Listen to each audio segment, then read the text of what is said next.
Life was as predictable as a routine dental checkup until today. My name's Jenny, your average tooth fairy who trades in molars for money, except that I work with state-of-the-art equipment in a swanky downtown clinic. My husband, Mark, is pretty much the academic type, graying at the temples and all. He lectured in the halls I once roamed as a student, though we never swapped anything more than a hello back then. It was only after my cap and gown were tucked away that we started sharing dinners, and before you knew it, vows. You could say we lived a standard married with no kids, just a couple of lazy goldfish life. Until today. Exhausted, slipping out of my work shoes, I saw them, divorce papers, as stark and chilling as an extracted wisdom tooth, lying beside a note on a coffee table that had seen better days, his handwriting, no doubt. Grimacing, I picked up the note. His words punched me in the gut harder than any root canal ever would. Jenny, I'm tired. Tired of the humdrum, of papers, of people. I need silence, not the kind we got on Sunday mornings, but the deep kind that you only find away from civilization. Consider this my path to becoming a nobody, to finding some darn peace. Mark. My hands trembled, the note nearly crumpling in my grip. No dramatic outburst, shocked does that to you. I uncapped one of the pens that was always scattered around and scribbled on the back of some grocery receipt, the only paper in immediate reach, then dialed Mark, heart drumming a harsh beat against my ribs. The line clicked, and after what seemed like a year, his familiar, now distant voice answered. Jenny? Mark. What's this about becoming a nobody, huh? You dumping our years together like last week's trash? Jenny, you're not getting it. I can't. I don't want to. It's not you, it's... Cut the crap, Mark. You leave a note? Papers? Just like that? My voice rose as I gripped the phone like it was a lifeline. Where are you? There was a pause, a silence that spoke volumes. Somewhere you can't find me. Somewhere I can be alone. Alone? And what am I supposed to do, huh? Just sit tight and smile while you play Hermit? Jenny, please. No, you listen. You can't just decide you're bored, and... Bored isn't the word, Jenny. I need something else, something different. What? Silence? You want silence, by earplugs. But you don't just get to check out. I spat the words out as if they were sour. Jenny, please try to understand. Oh, I understand, all right. Understood loud and clear, Professor. You've made your point. Enjoy your bloody peace then. The line went dead with a finality that echoed in the now too quiet room. The note lay there, staring up at me with its life-altering news, and I was left to figure out if I was to press on with the painful extraction of Mark from my life or root around in the mess for a sliver of hope. It seemed I had more than just teeth to pull. The clinic reeked of strong antiseptic. Where it used to put me at ease, now, it just stirred the pot of my mind, brimming with gossip. Mark, my ex, gone puff, just like that. And the fact that everyone wouldn't shut up about it was getting under my skin. The phone was buzzing again. It never eased up. I knew without looking it was more of the same nosy folks prying for details. Sam's Dental, how may I help you? I answered, using the clinic's name to avoid personal questions.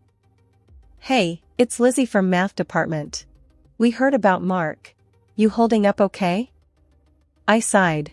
Yeah, Lizzie, I'm doing my job. Anything else? I mean, it's just weird, right? Mark's such an urban guy. She pried, digging for dirt. It's his choice, I snapped, a bit more sharply than intended. Sorry, it's just been a rough day. I could almost hear her shrug through the phone. Sure, just checking in. You know how it is here, we're all a bit nosy. The clinic was quieter than usual. I could almost hear the whispers bleeding through the walls. Patients eyed me with a mix of pity and morbid curiosity as I walked through the hall. I needed a break from the staring and the rumors. I found myself in the staff room with Rosa, the receptionist, who was always blunt as a spoon. She was digging through her locker, the metal door screeching like nails on a chalkboard. So, he left you the papers then disappeared, huh? Rosa didn't mince her words. That's about the size of it, I muttered, pouring myself a coffee. She leaned against the lockers, arching an eyebrow. You sign M? Yeah. Savage. Rosa shook her head. Man's got style, give him that. I couldn't help but laugh, leave it to Rosa to call a disappearing act stylish. Back in my office, the nice and tidy one with diplomas on the wall, the phone rang again. It was the one face I didn't mind showing up in my caller ID, Angela, the closest thing I'd had to a sister since forever. Girl, how you just gonna let him punk you like that? No hello, no how are you, just Angela in all her glory. He didn't punk me, Ange. I signed the papers, that was my choice. And you just gonna roll over and play dead? There's nothing to fight for. I'm done and dusted with him. There was a pause, I knew Angela's wheels were turning. Fine, she said. But this isn't gonna fly. We're going out tonight. You need to blow off some steam, or you'll go nuts. I wanted to argue, but she wasn't wrong. Besides, it beat listening to the whispers and rumors that looped like a bad soundtrack in my mind. The hours ticked by, filled with teeth cleaning and dodging personal questions. By the time my last patient left, I was ready to peel out of there like a bat out of hell. Angela was waiting for me at the local dive, the kind of place where the beer was cold, and no one gave two hoots about your personal drama. I walked in and spotted her straight away, waving enthusiastically. What's kicking, chicken? She greeted me, sliding over a glass of something strong. Hey, Ange. Just the usual circus. I gulped down the drink, welcoming the burn. We talked, or rather, she talked, and I tried to forget. It worked, mostly. The clink of glasses and Angela's hearty laughter were a good combo. It was late when we said our goodbyes, just outside the bar. The night was dark, the wind was cold, and once inside my car, I realized something. I felt lighter. Like dropping off a heavy suitcase I'd been lugging around. The years had rolled by like series of silent movie frames. That old bitterness about Mark, it was more or less a faint echo these days. I mean, life had to move on, right? I shifted gears somewhere along the line, and now, well, now things were steady. You could say I was living the quiet life, except for the occasional siren wail, thanks to my new husband, Tom, the cop. Tom was good people. A chuckle in a uniform, you might say. He had this knack, you know, for turning a crappy day around with just a smirk and a joke that was so bad it circled back to being good. Then there was Joey, our little typhoon in toddler form. 3 years old and already the boss of the household. If joy came in human form, it was him, no contest. One pretty normal Tuesday, I was in the kitchen, fighting with the wrapper of a macaroni box. That's when Tom ambled in, his uniform looking like it had seen better days. He planted a kiss on my cheek, still sparking a little zing even after all these years, and ruffled Joey's hair. Hey, bud, how was your day with Mom? He asked Joey, who was smashing a toy truck into the linoleum.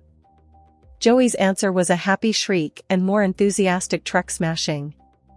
I'm starting to think he's going to follow in your footsteps, I said, finally getting the box open and emptying it into the simmering water.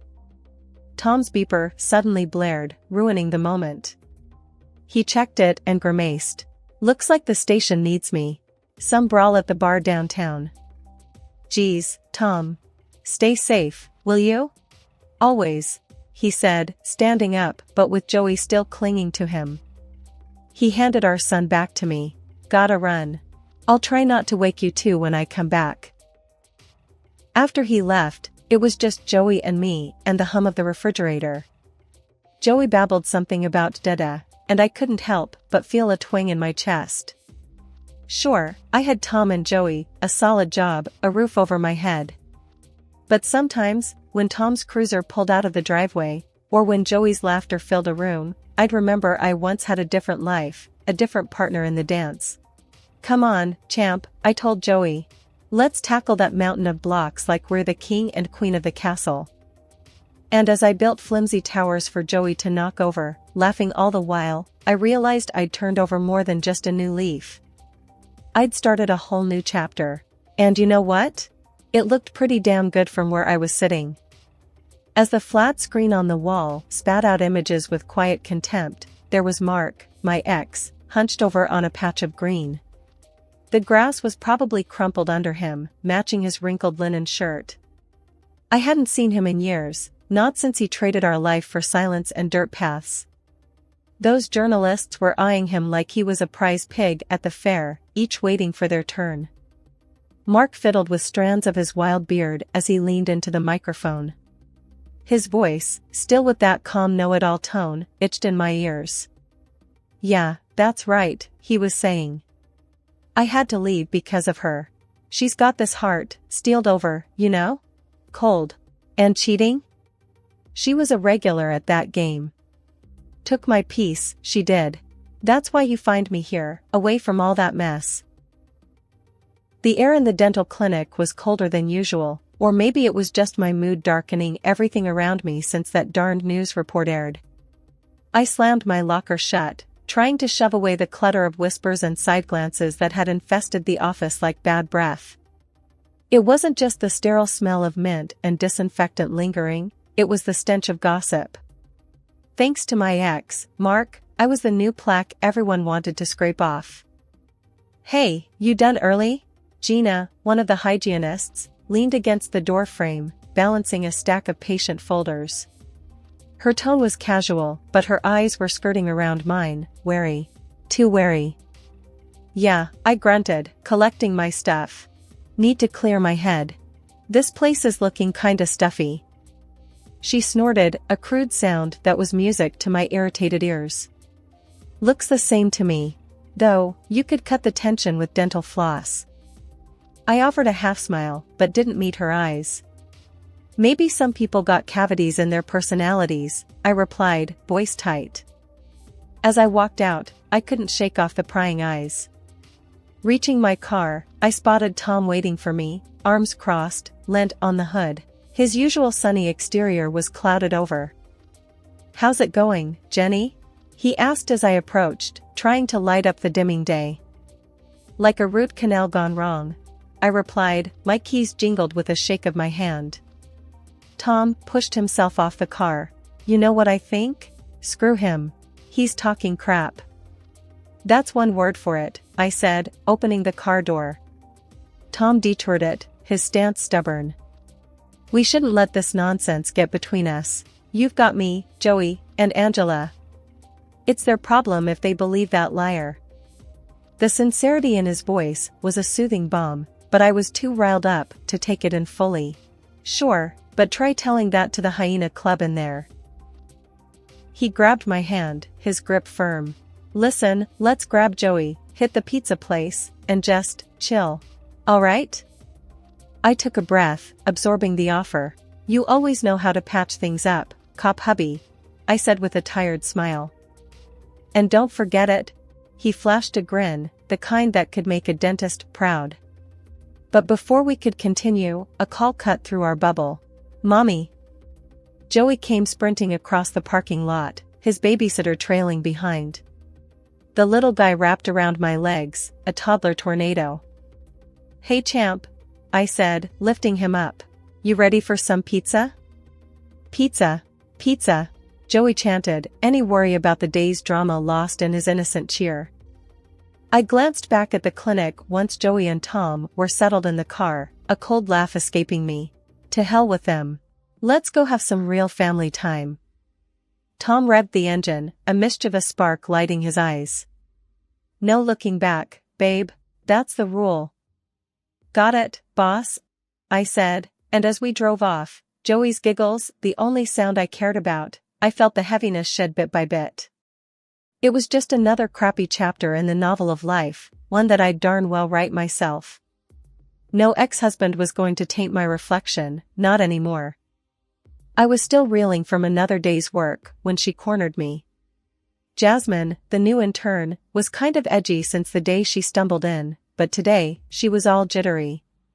So there I was, peeling off my gloves, and she comes up real close, smelling like antiseptic and fear.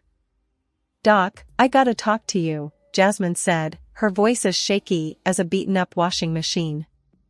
"What's up?" I was already thinking about the pile of paperwork waiting to claw at my evening. "It's about Mark. I heard the other nurses saying you were married to that guy." Her eyes darted around the room as if afraid the walls would grow ears. "Yeah, what about him?" I tossed the gloves and reached for my coffee, gone cold hours ago. "I was a student when he was teaching. He wasn't just giving lectures, if you know what I mean." Her voice took a dive, like someone had yanked the volume down. "He did stuff. Bad stuff." I felt something raw and bitter twist in my gut. "Stuff?"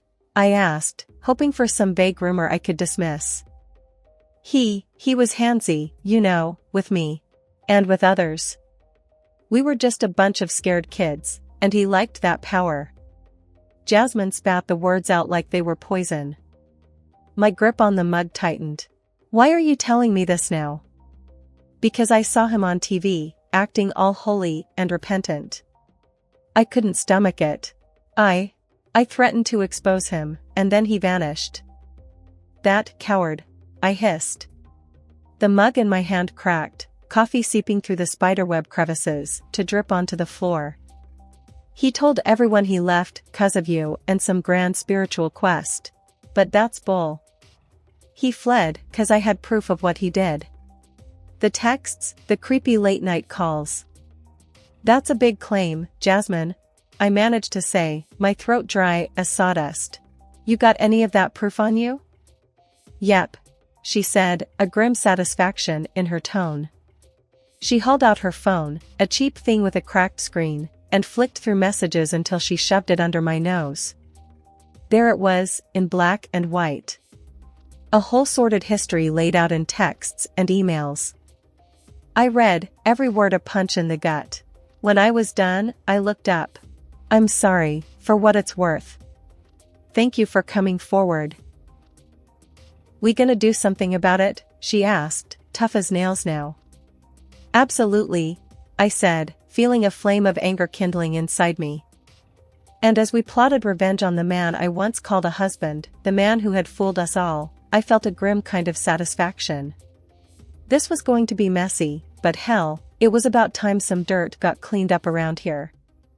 I stood there in the clearing, staring at the man I once called my husband. There he was, Professor Mark, looking every bit the wilderness prophet with a graying beard and a flock of adoring followers.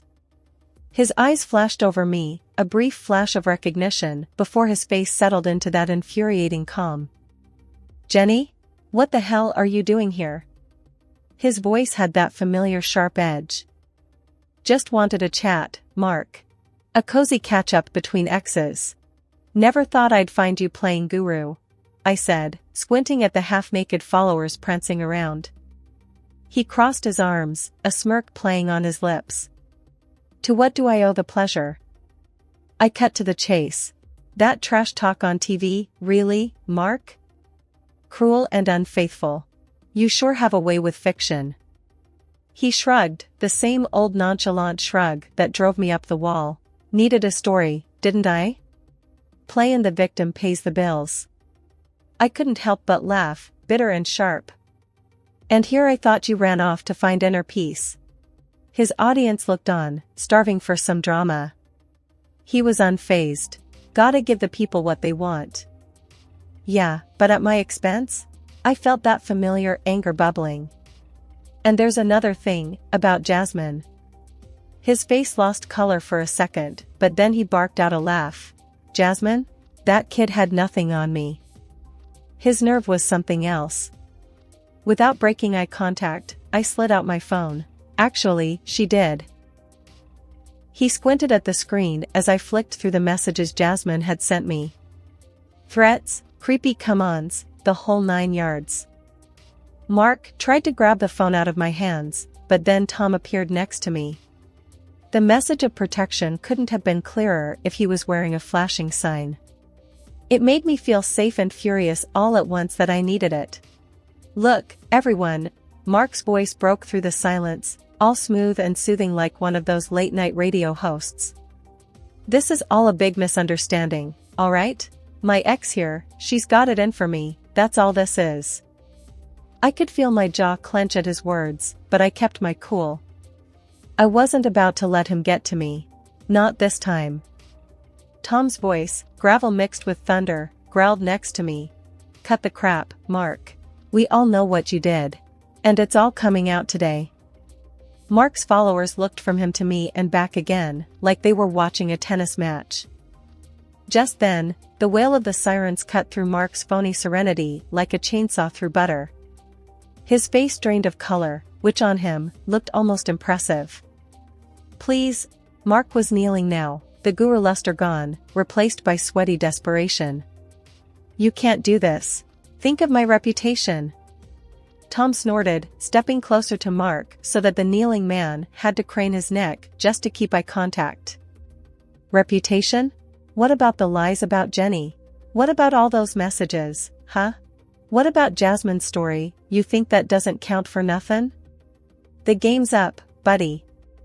Mark looked up at us, his eyes flicking from my snarl to Tom's stony glare, and then to the uniformed officers coming up behind us. There was a moment, a single moment, where he looked like he might run. But Mark didn't run. He just sat there on his knees, looking up. Looking like he knew that the tides had indeed turned. The followers were mumbling among themselves now, backing away from their fallen idol, their murmurs building like waves before a storm. Then, one of the cops stepped forward, flipping open a notebook.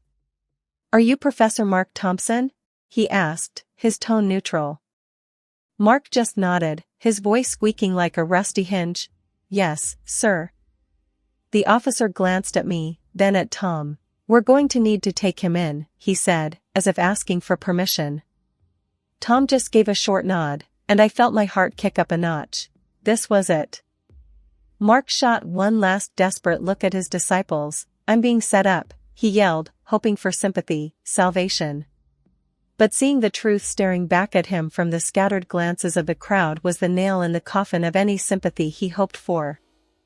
The cop cuffed him with all the flair of someone clocking in for a routine shift. "Mark Thompson, you are under arrest." The clink of the cuffs was like the sweetest music, and that's when I knew, for sure. The tides hadn't just turned, they'd flipped, completely. Tom wrapped his arm around me as we watched Mark being led away. The scene felt almost surreal. I turned to Tom, and his nod told me everything. We were on the same team, and we were strong. I was standing outside and breathing in the fresh air. The phone in my pocket started its own dance, buzzing with incoming calls, no doubt apologies and awkward backtracking. I had no interest in their sorry words, "I told you so" wasn't my style. The door to the clinic swung open, and Jasmine walked out.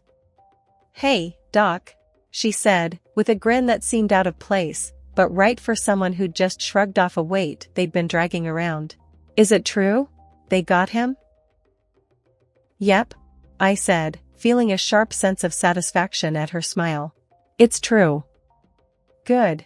It's about damn time," she said, her voice firm. I could hear some of my own resolve echoed in her tone. Jasmine had courage, coming forward, speaking out. "It's not easy, facing ghosts." "He won't be seeing the outside of a jail cell for a long while," Tom said. "Good riddance," she shot back, no hint of sympathy for my ex-husband. I couldn't help smiling at her spunk. "You did good," I said. "Really good." Tom's radio crackled with police chatter, but he ignored it, his attention on today's victory. "You gonna celebrate?" Jasmine asked. Her shift was obviously over, and she was all but bouncing on her heels, ready to let relief transition into something warmer, more joyful. "Mom's got Joey," I answered. "So, yeah, we'll celebrate." Quietly. Jasmine nodded, then left, her steps light. "Let's go home, Tom," I said after a moment. "Let's go be with our son." "Nothing I'd rather do." He agreed, and we turned away, my hand finding his. strength in our combined grip, ready to face whatever came next, together.